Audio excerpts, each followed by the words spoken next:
What's up, YouTube? Kinger back, Kinger's Garage. Today, this is more of a little, this is just more of a vlog than a video, a vlog. Can't talk. V-L-O-G.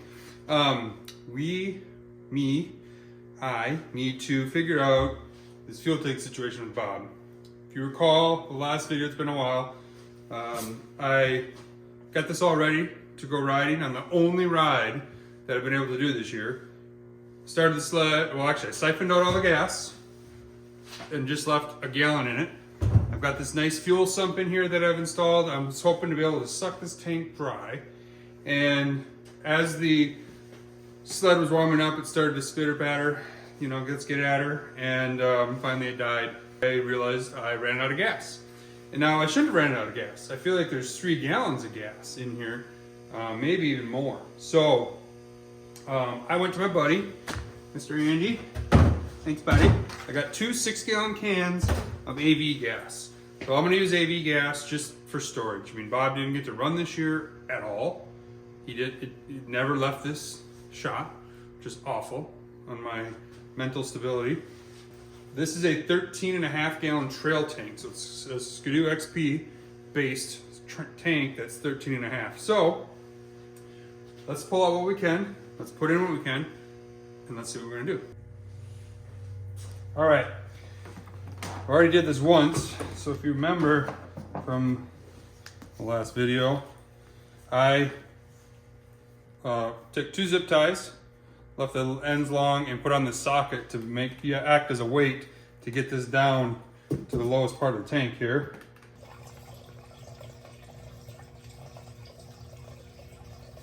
While that's draining, check this out. I lost a little vent cap here. This little guy right here. And guess where it ended up? It's on Bob somewhere.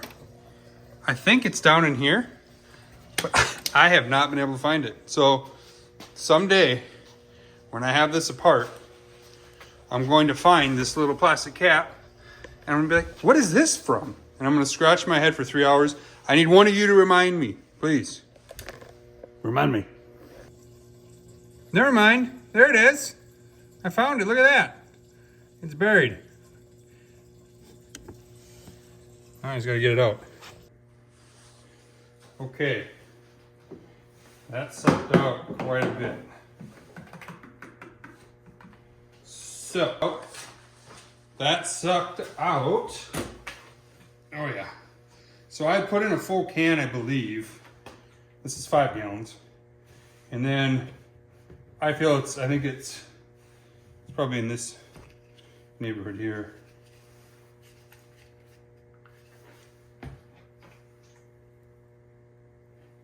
Yeah, it's about right here.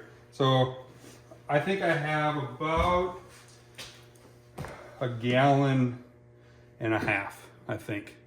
That's what I'm gonna say, that we have that is useless. That is not what I wanted. Not at all, friends. I put that sump in there thinking I was a genius, that I was gonna suck this tank dry as a bone. Boneski. Oh, it's AV gas. God, I love the smell of AV. I love the smell of gas. Who else loves the smell of gas? Anybody? I love the smell of gas. I'm a weirdo. I'm a weirdo. What if there's any correlation to people who love the smell of gas and have tendencies to be automotive gearheads? I wonder if that's a thing. What do you think? I think it's a thing. I don't know anybody that loves modifying this crap and doesn't love the smell of gas. I don't know a single person. Because if you do, you're an idiot. That's why. All the people that modify stuff, they're not idiots. They're awesome dudes. They're awesome dudes. All right. There we go. This is 6 full gallons. So we're gonna try to see what that gives us. Let's go into this. One-handed, ma. Yeah, and I still can't get that little gas vent thing out. It's buried in there. I'm probably gonna take off the lower side panel of the apex, which is only 5 screws, but something I'll forget about. Let's just forget about it, should we? I'm good with it. It's fine. It's fine. It's fine. I used to have a friend that every time they were upset, visibly upset, they'd be like, "It's fine. It's fine." I don't have that. I don't have that friend anymore. So I got annoyed because it wasn't fine. Don't lie. Don't lie to my face. Nobody likes a liar. I'm rambling. I don't know why I'm rambling. The flame is looking at me funny right now. It's like, you said you were gonna bulletproof me and you haven't done anything. You lazy POS. And Bob is like, you're an idiot. I'm raring to go, and you can't even put gas in me. Now I got EV gas all over my hands. It smells just so good. Can you drink EV gas? Doesn't taste good. Smells good. Doesn't taste good. Anybody like these new gas cans? You notice the one off my old one with the missing vent cap, that has just like a flexible hose. You just stick it. You know, it's a wide open hose. This one's got these little check valves on them. Probably because the environmental weenies in the world think you're spilling too much gas when you fill it with compound boost snowmobile. And that needs to stop because you're ruining the polar bear's habitat because of that 3 drops of gas you're spilling. So they put this new check valve on. And most people I know hate it, but actually I don't mind it. I like just being able to stick that nozzle in there, push the clip, whoosh, and I don't really spill a drop, so maybe the environmental weenies are right.